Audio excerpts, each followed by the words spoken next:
मैं एक 3 महीने के बच्चे की माँ हूँ और जब मेरा बच्चा 1 महीने का था और 1 से डेढ़ महीने का था, तब मैंने एक दिन नोटिस किया कि मेरे बच्चे का जो एनस पार्ट है, वहाँ पे बहुत ज़्यादा रेडनेस हो गई है। तो उसके बाद मुझे बहुत कंसर्न हुआ कि भई ये रेडनेस क्यों हुई है? फिर मैंने रिसर्च किया थोड़ा बहुत और मैंने ये पढ़ा और मैंने ये चीज़ समझी कि जब मेरा बेबी जब 1 महीने से डेढ़ महीने तक था, तो वो दिन के 4-5 बारी पॉटी करता था, थोड़ी-थोड़ी पॉटी करता था। तो हम वो पूप तो क्लीन कर लेते थे कॉटन से, लेकिन जब भी वो गैस भी पास करता था, तब कहीं न गैस के साथ-साथ हल्का-सा प्रेशर जब वो लगाता था, तो हल्का-सा पॉटी भी निकल जाती थी। वो हम ध्यान नहीं देते थे कि वो हमें क्लीन करना चाहिए और उस वजह से क्या आता था, बेबी के एनस में मॉइस्चर रहता था और उसी वजह से बेबी का जो एनस वाला पार्ट है वो रेड होता था। फिर मैंने ये किया कि जब भी मैं बेबी का डायपर चेंज करती थी या लंगोट चेंज करती थी, तो जेनिटल केयर या हम प्राइवेट पार्ट की केयर करते हैं, जब भी हम पेनिस का एरिया साफ़ करते हैं, उसके साथ-साथ मैं एनस का एरिया भी साफ़ करती थी और उसको एनस के एरिया को भी ड्राई करती थी। वहाँ पे कुछ भी चीज़ मैंने अप्लाई नहीं किया, बस उसको मैंने गुनगुने पानी से साफ़ किया और सुखाया। तो मैंने हफ़्ते या 2 हफ़्ते बाद देखा कि जो मेरे बच्चे के एनस पार्ट में रेडनेस थी वो कम हो गई। इस इंसिडेंट से मुझे समझ आया कि बेबी के प्राइवेट पार्ट की सफाई रखना कितना ज़रूरी है। चलिए आसान तरीके से स्टेप बाय स्टेप समझते हैं कि हम कैसे बेबी के प्राइवेट पार्ट को साफ़ रख सकते हैं। अगर आप बेबी बॉय के पेरेंट बने और आप बेबी बॉय के प्राइवेट पार्ट को साफ़ करने को लेकर कंसर्न है, तो ये वीडियो आपके लिए है। चलिए सिंपल तरीके से समझते हैं। जब भी हम डायपर चेंज करते हैं बेबी का, तो उसके बाद हमें प्राइवेट पार्ट को क्लीन करना चाहिए, क्योंकि जो बेबी जब यूरिनेट करता है, तो वो प्राइवेट पार्ट में तो लगा ही होता है और एनएस पार्ट में भी लगा होता है। तो हम स्टेप बाय स्टेप समझते हैं कि कैसे हमने बेबी के प्राइवेट पार्ट को साफ़ करना है। जब भी हम डायपर चेंज करते हैं, तो उसके बाद हमने बेबी के प्राइवेट पार्ट को गुनगुने पानी से साफ़ करना है। सिंपली एक जार में गुनगुना पानी लीजिए और कोई कॉटन कपड़ा लीजिए, उसको गीला कर दीजिए और मॉइस्चर से आप बेबी के प्राइवेट पार्ट को साफ़ कीजिए। कैसे प्राइवेट पार्ट को साफ़ करें? सबसे पहले आप पेनिस एरिया को साफ़ करें, उसके बाद जो बेबी का स्किन फोल्ड्स होते हैं, टाँगों के बीच के फोल्ड्स, उनको साफ़ करें और उसके बाद आप एनस की ओर जाएँ। एनस को लास्ट में साफ़ करना चाहिए, क्योंकि एनस जो पार्ट है वो बैक्टीरिया कंटेन करता है। अगर हम पहले एनस पार्ट को क्लीन करते हैं और उसके बाद पेनिस की ओर जाते हैं, तो हम एनस के बैक्टीरिया पेनिस तक पहुंचा देते हैं।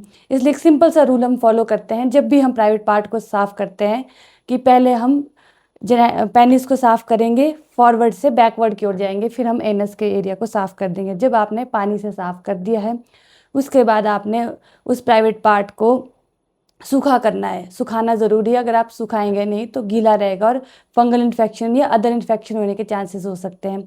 उस पर्टिकुलर पार्ट को ड्राई करें और साथ ही साथ ये क्वेश्चन आता है कि जब हम साफ़ करें तो क्या हमें सोप अप्लाई करना चाहिए? अगर आपके पास कोई जेंटल बेबी सोप है, तो आप 4 से 5 दिन के बीच में आप सोप यूज़ कर सकते हैं, वरना सिंपल जो हम गुनगुना पानी यूज़ करते हैं वो बेबी के लिए सफिशिएंट होता है। फिर एक और क्वेश्चन आता है कि जब हमने पानी से साफ़ कर लिया, उसके बाद हमने ड्राई कर लिया, क्या पाउडर अप्लाई करना चाहिए? नहीं, क्योंकि कई बार पाउडर जब हम अप्लाई करते हैं प्राइवेट पार्ट में, तो वो पाउडर क्या करता है, मॉइस्चर को ट्रैप कर लेता है। जब मॉइस्चर ट्रैप हो जाएगा तो वहाँ पे इन्फेक्शन ग्रो करेगा या रैश को वो बढ़ावा देता है। इस तरीके से हम बेबी के प्राइवेट पार्ट को साफ़ कर सकते हैं। क्या-क्या चीज़ों का हमने ध्यान रखना है जब भी हम बेबी के प्राइवेट पार्ट को साफ़ कर रहे हैं। हमें जो बेबी का पेनिस में फोर स्किन होती है, जो बाहर की एक फोल्ड होती है लेयर की, उसको पीछे की ओर नहीं खींचना है। ये देखा जाता है कि जो न्यूबॉर्न होते हैं, उनमें जो फोर स्किन है वो चिपकी हुई होती है और वो समय के साथ जैसे-जैसे बच्चा बढ़ता है, वो फोर स्किन खुद ढीली होकर पीछे की ओर चले जाती है।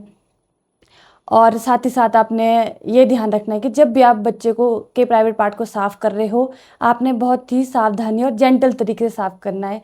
ज़ोर से ना देना, कहीं हम बच्चे की स्किन को ना हार्म पहुंचा दें। आपने बहुत ही सिंपल तरीके से और जेंटल तरीके से बेबी के उस पर्टिकुलर पार्ट को क्लीन करना है और ड्राई करने के बाद ही नेक्स्ट डायपर आपने बेबी को लगाना है। और यही चीज़ अगर आप बेबी में लंगोट यूज़ करते हैं, तो जब आप 4-5 लंगोट बेबी में यूज़ कर लेते हैं, उसके बाद आपने बेबी को क्लीन करना है। हम ये बोल सकते हैं कि जब आप 24 आवर्स में आपने 4-5 बारी बेबी को ल्यूकवार्म वाटर से प्राइवेट पार्ट को आपको क्लीन करना चाहिए। इस तरीके से आप बेबी को रैश फ्री रख सकते हैं। अभी हमने बात की बेबी के डायपर चेंज करने की, और डायपर चेंज तो एक प्राइवेट क्लीनिंग में आता ही है, और साथ ही साथ आता है बच्चे की पॉटी। जब बच्चा पॉटी करता था उस बच्चे के इनस पार्ट को कैसे क्लीन करें। बच्चे के इनस पार्ट को क्लीन करने के लिए भी यही तरीका अपनाएं, जिस तरीके से स्टेप बाय स्टेप हमने ल्यूकवार्म गुनगुना पानी लिया और कॉटन या कोई भी, हम सिंपली कॉटन को भिगो सकते हैं और उससे हम बच्चे का इनस पार्ट साफ़ कर सकते हैं। बस आपने यही बात का ध्यान रखना है कि जब भी आप बच्चे की पॉटी साफ़ कर रहे हो, तो अगर आप पहले पॉटी वाला एरिया साफ़ कर रहे हो, उसके बाद आपने पेनिस को साफ़ नहीं करना है। आपने पहले ही पेनिस वाला एरिया साफ़ कर देना है, उसके बाद आपने पॉटी वाले एरिया को साफ़ करने के लिए जाना है। आपने आगे से पीछे की ओर साफ़ करना है। बच्चे के केस में आप ये चीज़ का ध्यान रखें, आपको डिफरेंट प्रोडक्ट्स की ज़रूरत नहीं है बच्चे के लिए, या आप ये सोचते हैं कि हम वाइप से क्लीन करेंगे। आप सिंपली एक कपड़ा ले, सिंपली, या कोई रुई ले ले, उसको भिगो कर आप साफ़ कर सकते हैं।